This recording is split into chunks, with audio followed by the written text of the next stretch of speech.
name's Claire Thompson. I am a career coach, a life coach, and I focus on mindfulness and handling of stress in everyday lives. I run my own practice and I have been practicing for about 2 years now. I have my psychology degree and obviously some postgraduate certificates in life coaching and counseling. And my company is called Waves of Change.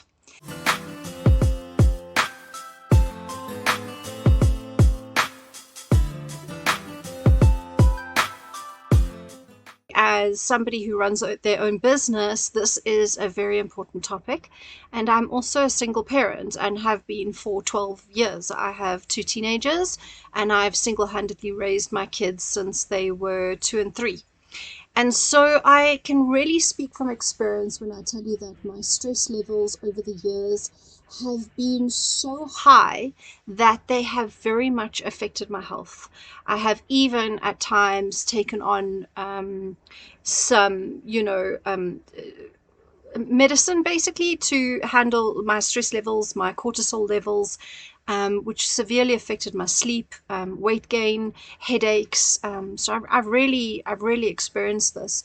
Not only the emotional turmoil, but the physical health aspects of long-term stress. So it's taken me a long time to find that balance, and I can say confidently now that I have. And how do I do that? It's very simple in if you look back, but very difficult to implement into your life.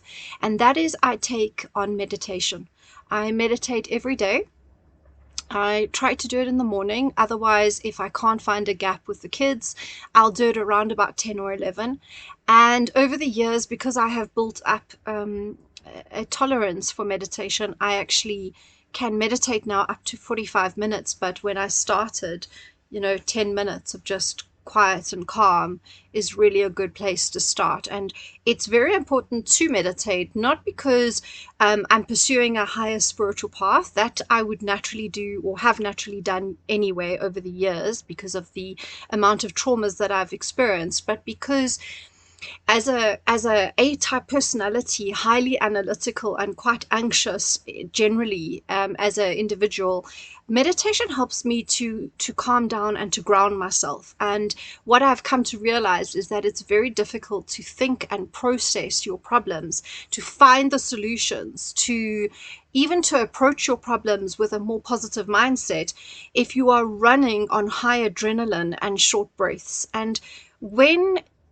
life becomes very difficult or there is an obstacle in front of you, then it's really important that in order to not crumble and come apart or let it consume all aspects of your life, including your downtime, including time with your family, that you have to find a way to compartmentalize it, but without it being unhealthy. And so there is a lot of benefit in learning how to park your problems. And the reason why I really adopt that approach of parking a problem is because chewing over something obsessively for days and hours and not sleeping and worrying and waking up, all that you actually end up doing is there's a lovely expression, I can never get it right, but ultimately it's the definition of worrying is like sitting on a rocking chair and expecting you to go somewhere. And when I read that, it really made me understand that if I am a natural warrior and I really need to like chew on things that have happened or are happening, that I need to take breaks from that. I need to give myself a mental break. Otherwise, I just can't see the wood for the trees. And meditation is a great way of doing that. Because one of the simplest techniques with meditation is to either to use YouTube and download, background noises, or ultimately just listen to the noises of the day and something that is quite rhythmic, like a clock or a washing machine or something like that, that doesn't disturb you, but that you can rhythmically and repeatedly listen and predict the sounds that are coming. Obviously, I've been doing this for so many years that I can actually use the sounds of trucks and people shouting as a way to further push myself down into a state of relaxation. I basically just say to myself, every noise I hear helps me to relax further, and I really find that eventually really works. So That's the most, I would say, the key and most important way that I manage my stress. And as I said, the second way is to speak to yourself and to say to yourself, look, I'm going to park this. So what does that mean? So I recently went through a couple of days where I was extremely stressed about something. And what I said to myself to calm myself down was, I couldn't shake it. I was really in a state of stress. And even though I'd meditated, my mind after I'd meditated would just, I'd have that knot in my stomach. You know, that knot in my stomach, that feeling that is just like something is really like stressful is happening. So what I did was I allowed myself to stress between the hours of wake up and 1 o'clock. I said, basically, you can stress in the morning. And at 1 o'clock, what you're going to do from 1 until bedtime is pretend that the complete flip, that the solution had already been found, and ultimately just to guide yourself with the emotion of the relief of that thing happening. So I stressed and stressed. I was exhausted. Came 1 o'clock. I was like, well, now I'm just going to pretend that the whole thing is solved. And I took such a deep breath and I was like, oh, every time I was like, no, you will not worry. This is not the block of time that you're allowed to worry. This is the block of time to focus on the solution and the relief of that. And actually something very interesting happened. I found that the solution came much quicker than what I was actually expecting. So I think that by, giving myself, my energy, my mind, my thoughts that break, the solution came to me much quicker than what that normally does in that situation. All right. And I think that the third way that I really help to manage my stress is I have started to talk to myself as a loving mother. And maybe because I didn't have one, I was raised in quite a critical upbringing and with quite judgmental parents. I don't think that I've ever really been spoken to with much encouragement. I have friends who have done it, but you don't really understand your own inner critique until you start to observe it.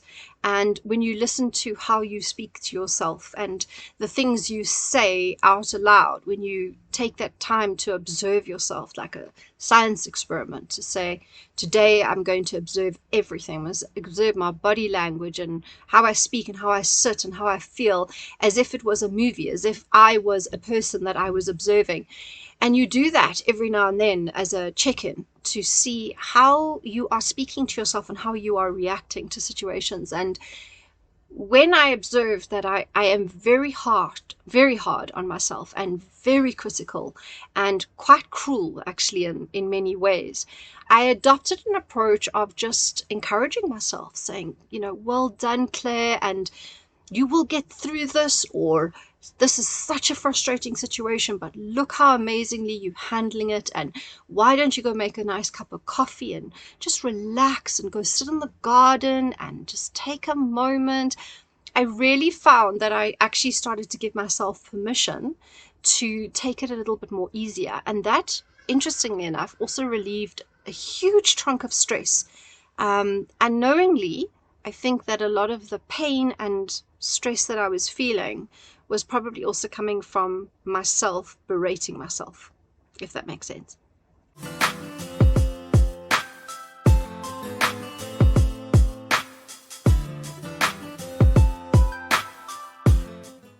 So this is quite an interesting one because as I interact with clients, I have found that they will come to me with a very surface level problem. Let's say, for example, they're struggling with work. And normally within 3 sessions, I have somebody in tears, absolutely broken down in tears. And what comes out is normally triggers are occurring.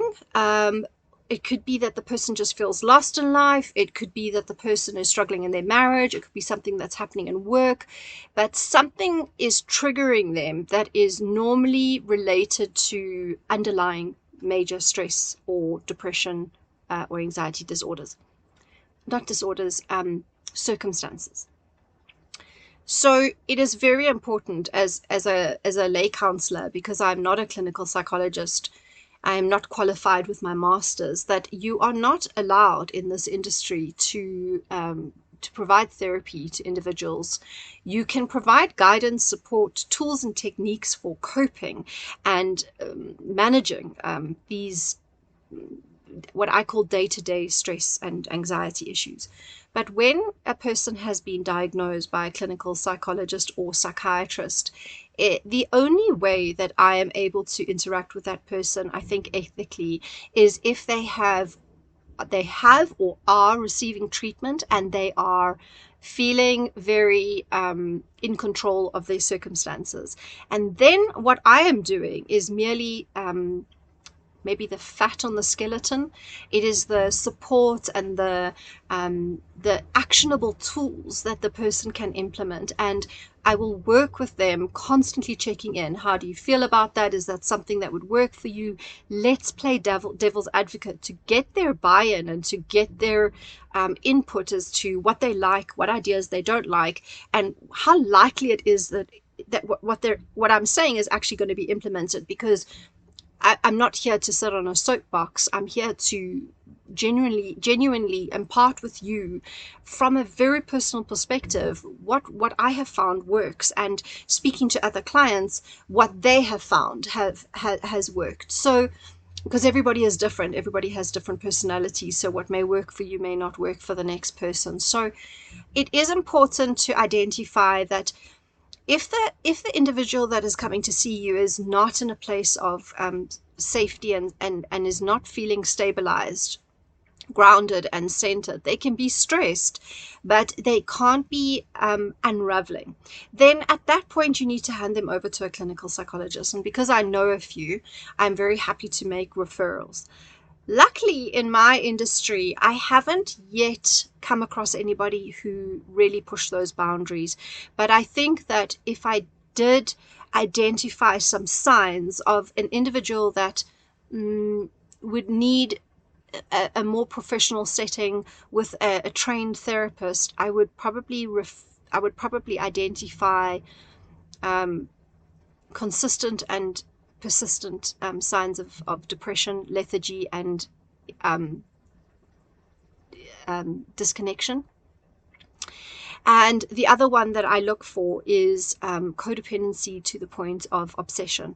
So what that means is the person basically is trying to book sometimes 5, 6, 7 sessions in a week at all hours, making contact or trying to interact with you outside working hours or outside times that have not been scheduled, in an attempt to connect with you because they are feeling like lost or unsure of a situation. But that is a codependency to a level of danger, and that person is probably in need of some interventions and some assistance from a professional. And after they have found peace and a little bit more stability, they can come back to me for the day-to-day assistance.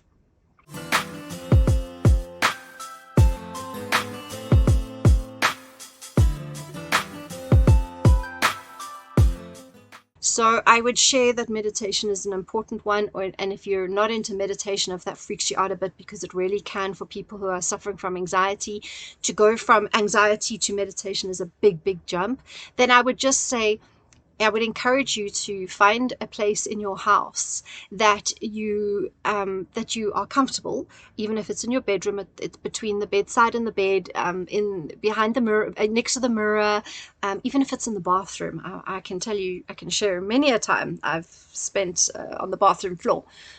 To find that corner and to try and turn it into a bit of a think tank, and if you can, to place pillows and a blanket and a place for a cup of tea, a book, candles, anything that you would find peaceful and pleasant and as a source of comfort. And I think that prayer beads are also quite a nice addition. If you don't find prayer beads, you can just make them by buying some beads and putting them on a piece of string. And what that does is it's like those tactile toys that some individuals play with. It keeps your hands busy, and you pull the beads from one to the next, and it just allows you to use that time. So if you have if you have that corner and it's something that you automatically enjoy going to, what happens is eventually over time your body starts to recognize that when you sit in that corner, this is a place of peacefulness. And so it becomes easier and easier every time you sit in your think corner to allow yourself to calm down and to ground yourself. And in this space, you can choose to use a guided meditation from YouTube. You can just listen to some music, and you can also just count your blessings. You can just be grateful for, I have 5 toes on my feet. I can walk. The sun is shining. I'm grateful for the glare of the sun. My washing gets dry. There are so many aspects that you can find are positive, and just repeat them and find them.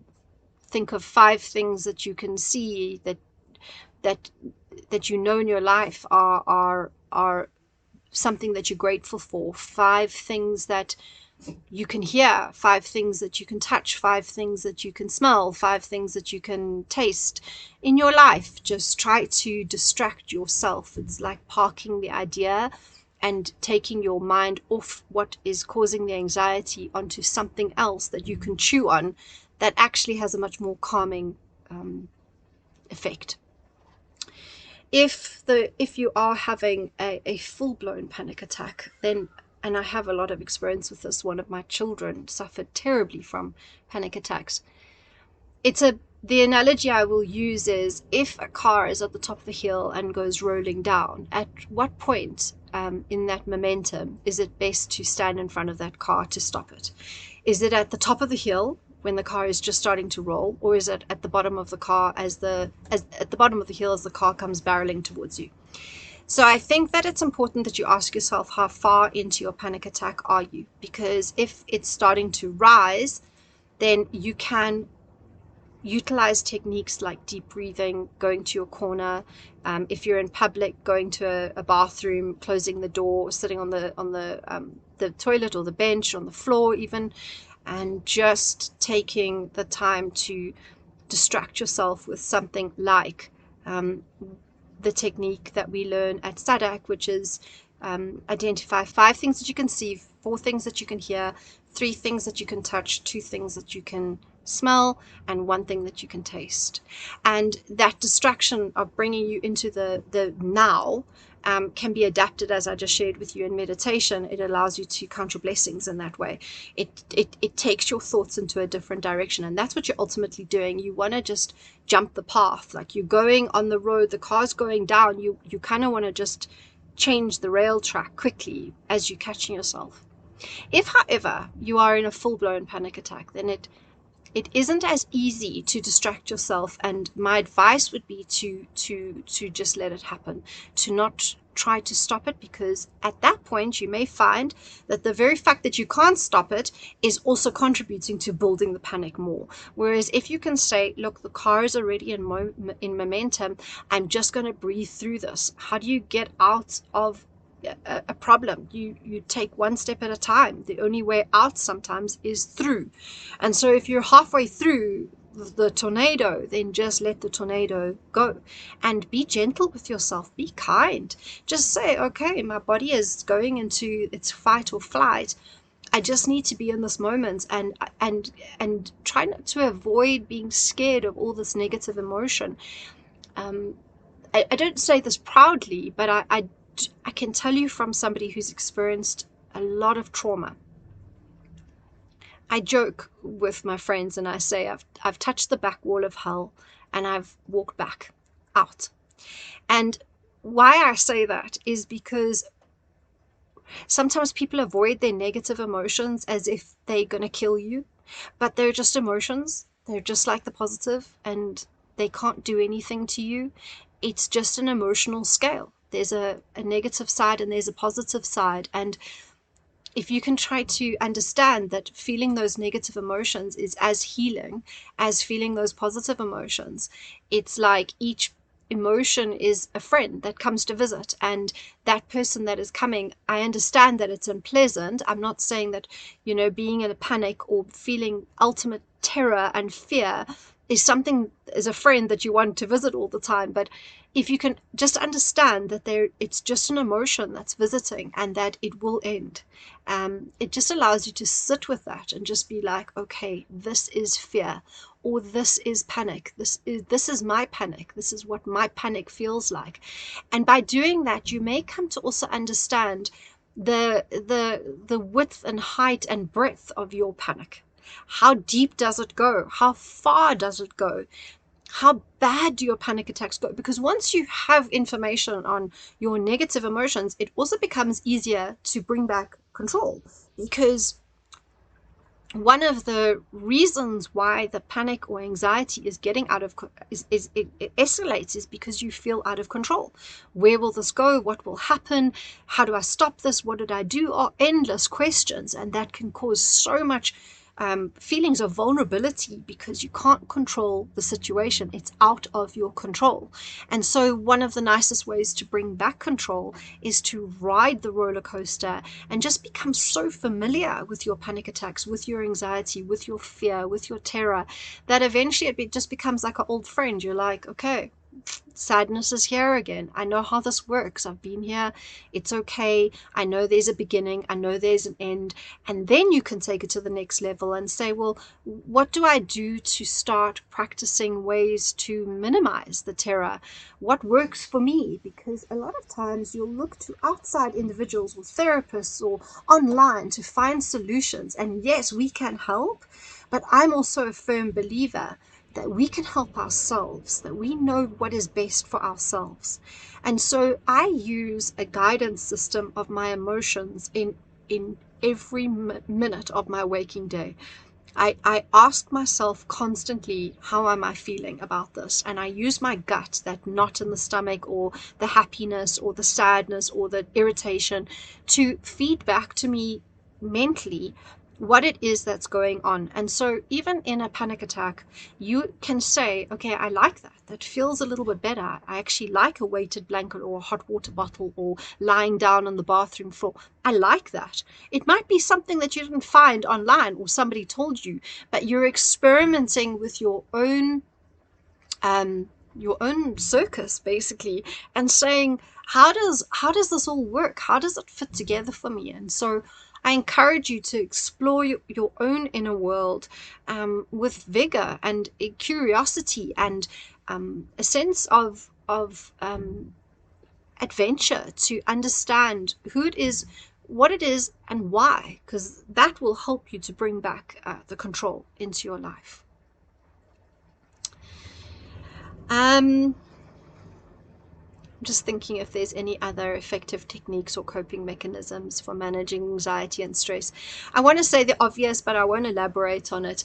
I think that after you have spent some time observing yourself, as I said, a lot of what I've just shared with you is a bit like stepping out of yourself sometimes and taking days where you almost conduct a scientific experiment and really sort of detach emotionally and physically, if you can, from the situation, to explore from a third person perspective what is actually taking place and what it is that's triggering you. When you do that, it allows you to explore your inner world with more alertness and consciousness about what's going on inside of you. And I think that once you have discovered a little bit more about what triggers you, what you don't like, what's happening, and how to calm yourself down, to self-soothe sometimes, then I think it's important to manage basic stress level guidelines. And that is to avoid triggers as much as possible, to eat healthily, to exercise, to sleep. It's very important. And to avoid substances like alcohol, and try to adopt a more healthy living approach. You don't have to be the biggest exerciser in the world. I am not. I am far more a person who likes to read or sit in the garden than I am to go for a run or a walk. But I do understand that a walk with the dogs, even if it's just once a week, is something that is really, if you can't do it for yourself, then do it try to find the reason for your love and do it for the dogs, if you understand. Or take your kid for a walk, or go visit nature. If there's a tree that you really enjoy, then just do it for the love of the tree. Find a way to make yourself do the things that are difficult, and always remember to reward yourself afterwards, because a study was conducted, and I found this fascinating, between two groups, and one group was rewarded after doing exercise. They were given a piece of chocolate cake, which I thought was really funny, but it wouldn't be my ideal reward. I'm not a chocolate person or a sweet person, but you've got to know who you are. So if the reward is biltong or a packet of chips, or maybe a reward is a sleep or a great movie on TV, you've got to find what works for you. But after it was a longitudinal study, and they checked in with them about 2 years later, and they found that the individuals of the group that had been rewarded with a chocolate cake were still maintaining their exercise habits, and the control group that hadn't, 99% of them had stopped exercising. And so I thought that was really, really powerful, because it ultimately is a way to hijack systems that are sometimes a little bit out of our control, because they are part of our evolutionary brain, and the amygdala is actually involved in areas like such as procrastination or avoidance of issues, avoidance of parts of your life that you don't want to deal with. The amygdala is responsible for the fight or flight, and so a nice way to hijack that is to reward yourself for any and all really difficult things that you've done. That really works.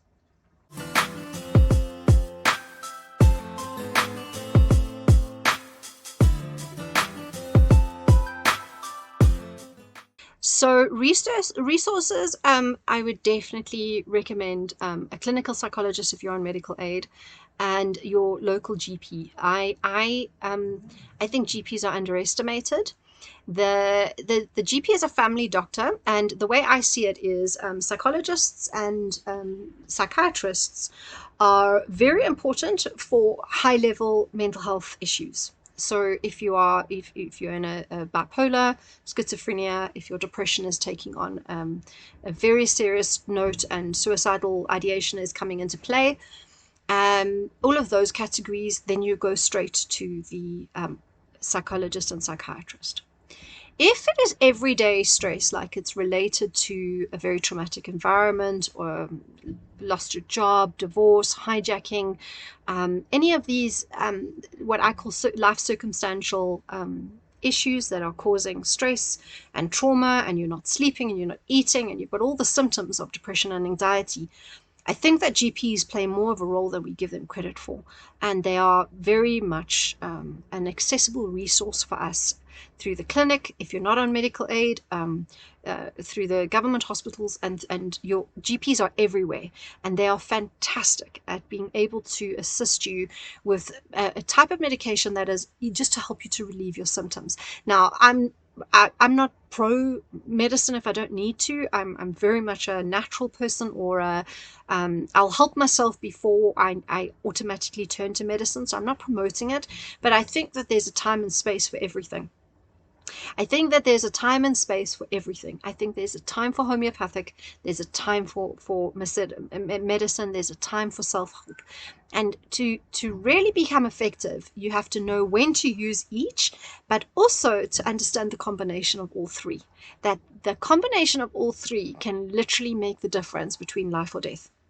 So your GP might just prescribe maybe assistance with sleeping, and you might find that that will relieve a lot of your issues, because once you have a good night's sleep, you are now suddenly able to function better, to process your stress, to handle your arguments, you have the courage and the strength and the self-worth to address a couple of issues. You might find that a mild antidepressant for a few weeks or months could be a good option for you. You might find that it's something actually that you need to stay on for a while. So I think utilize the GPs more. And then I think one of the most fantastic and mind-blowing aspects of working at SADC as a counselor is really we had no idea how many resources were available to us. It is it is a if you knew the amount of people that we had on our lists to help individuals that call in, you'd be mind blown. And so I think that companies like SADC and Lifeline are absolutely important to share with not only yourself, but your friends, the men in your life, and especially the children. Um, as a mom of teenagers, I read something. You may not be a parent, but if I am speaking to a parent, I read something that said that teenagers biologically are actually geared to not listen to their parents because it's part of the evolutionary process of them detaching from you in order to become young adults. They do, however, seem to listen to other adults, but something about their parents, it just turns them off. And that is actually a biological or evolutionary reaction. So what you can do to help your teen, because you may not be the one that they're going to listen to you. Your time to raise your kids is up to 12. Anything that you were going to instill, any values, morals, beliefs, it was up to 12. Thereafter, it's their friends, and really you're just a really irritating person that they have in their life. But what you can do is arm them with another adult, another trustworthy adult that they can go to speak to somebody. And when I read that, I immediately gave them the child line telephone number, and I said, you phone at any time. And I think that knowing that there are mental health dedicated lines to men, to teenagers, to healthcare practitioners, there is so much support. People just don't realize, but all you need to do is phone SADC and have that time with them, and they will direct you towards the support that you need.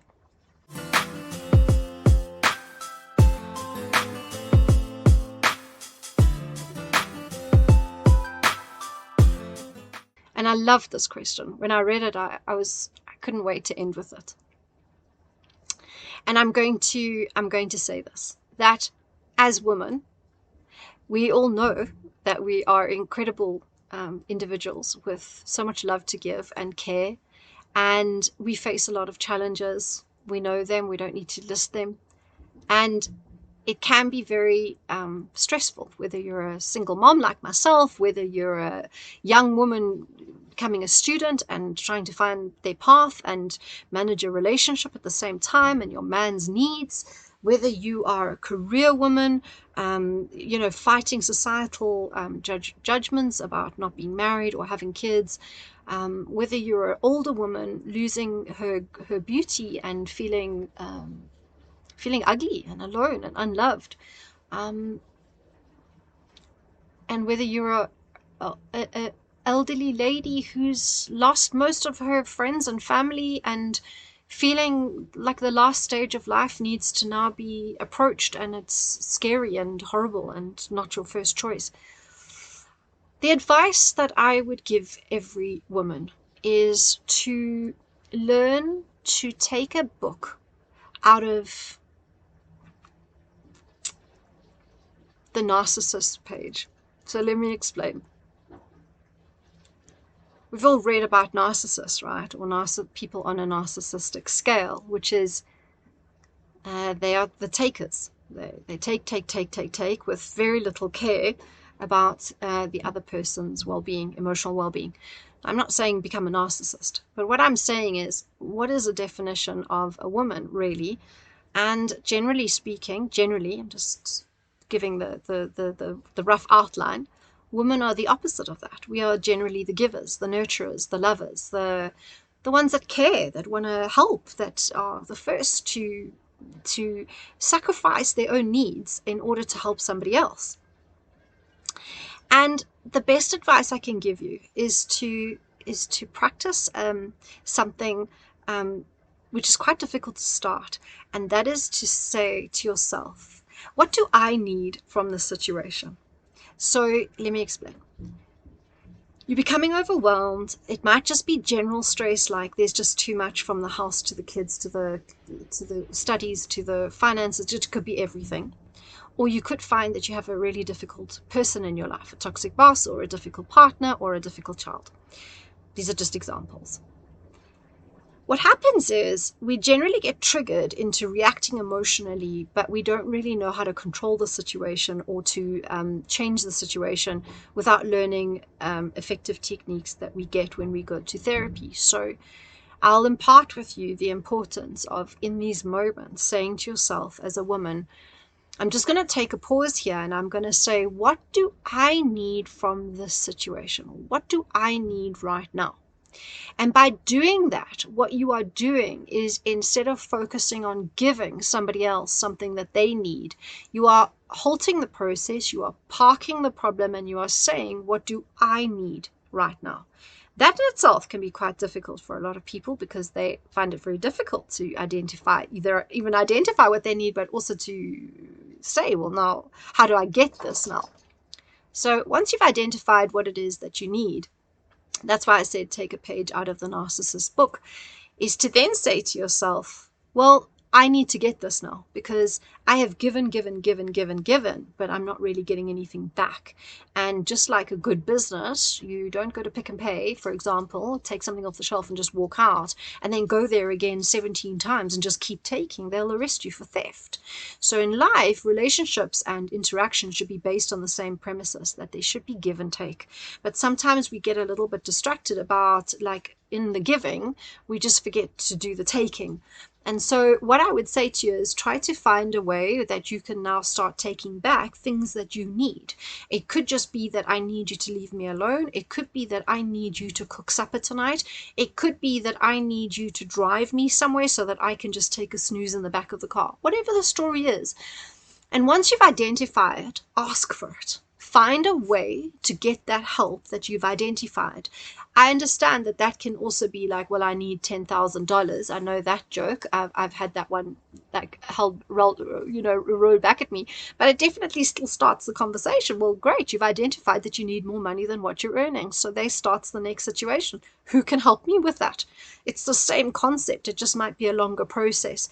But the point is to start taking back things that you need and to be very conscious of saying to yourself, I need this, and then taking it, and taking it without guilt. So do you see how difficult this is sometimes for individuals to do?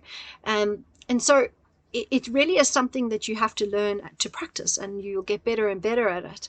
But as you start to become better at saying, oh, I actually need something here. I need something from you. I need something from the situation. What happens is you start to fill your own love cup. You start to feel like actually you're getting something back in reverse. And as well, it starts for the other person. It helps them to identify what your boundaries are.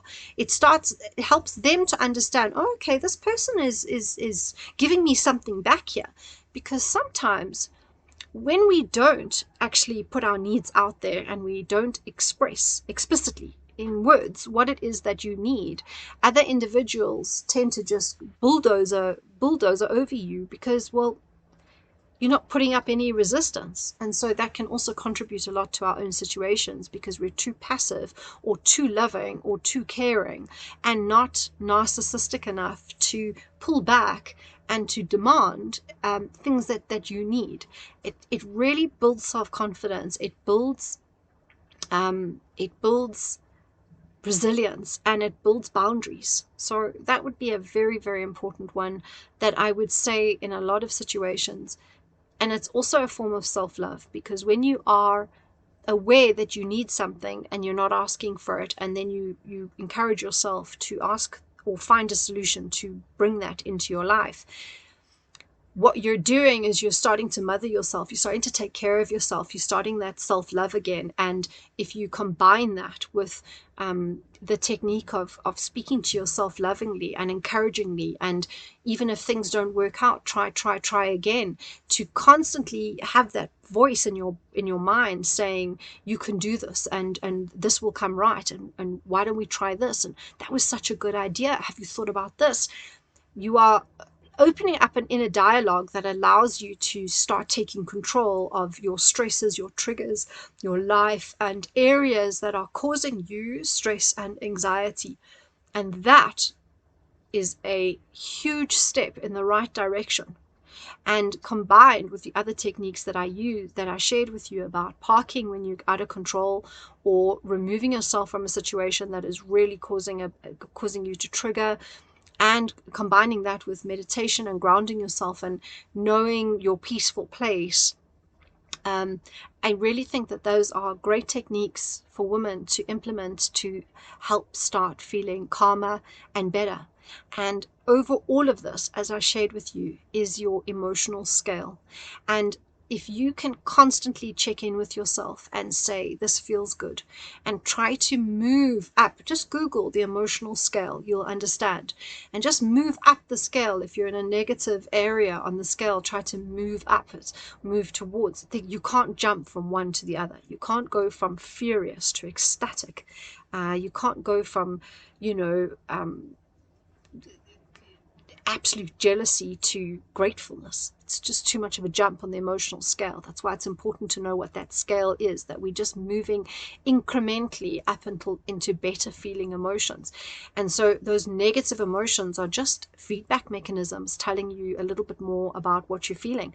So use that, be constantly in touch with yourself, and try to always stay in the joy.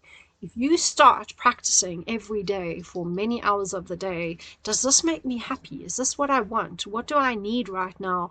And constantly seeking out peace and joy and happiness, things that make you feel relieved, happier, comforted, loved, you are going to find that your life takes on a much more pleasant overall demeanor, because you are using your gut instinct to guide you as to where you go, what interactions you're going to have, how you're going to react to situations, and how much energy you're going to give situations.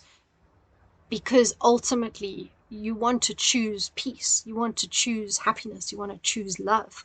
I don't think many people are going to say, I want to choose distress, or I want to choose anger. You may be angry, and that's part of the healing process, like the grieving process. Something has happened and you need to work through that anger, and it's okay to be angry, but ultimately you don't want to choose that. You want to choose peace and happiness and joy. And so use your emotional scale constantly by checking in to guide you back towards better feelings, to give you those pockets in the day of relief and happiness and comfort. And even if you have just one small pocket in a day, it's more than you would have given yourself maybe a week ago. And that in itself is amazing, and it's progress. So that is me. Thank you very much for giving me this opportunity to speak. I thoroughly enjoyed sharing with you my thoughts and feelings and my progress. You can be in touch with me through my website. It is www.wavesofchange.co.za, and my email is claire@wavesofchange.co.za. And you can access my Facebook page, which is also Waves of Change.